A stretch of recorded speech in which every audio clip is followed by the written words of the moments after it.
আমার শরীরটাকে আমি সংকোচ করে নেই, খুব ধীর গতিতে এরকম ভাবে হাইটা যাই যেন কোন দিক থেকে কোন কাটা আমার কাপড়ে আমার শরীরের মধ্যে লাগতে না পারে।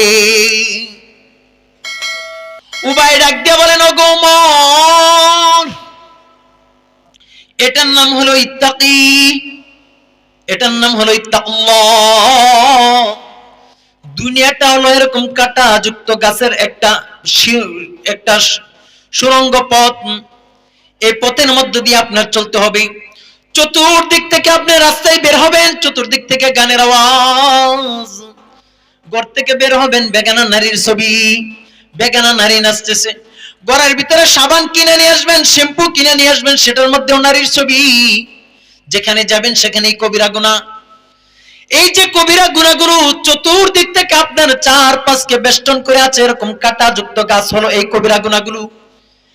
আপনি যদি এই কবিরা গুনাহগুলো থেকে বাঁচতে চান, দুনিয়াতে চলতে গেলে আপনি এরকম ভাবে নিজেকে সংকোচ করে নেবেন, তাহলে আপনি সফল হতে পারবেন।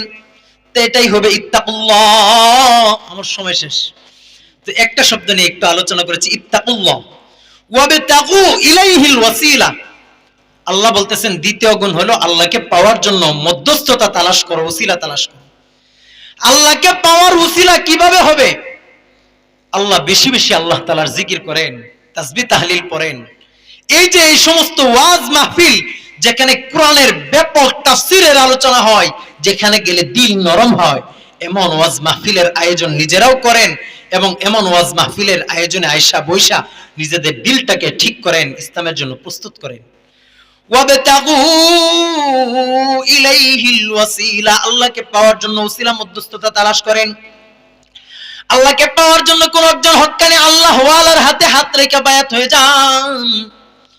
এরপরে লাস্টে হলো ওয়াজাহিদু ফি সাবিলি, আল্লাহর রাস্তায় জিহাদ করেন।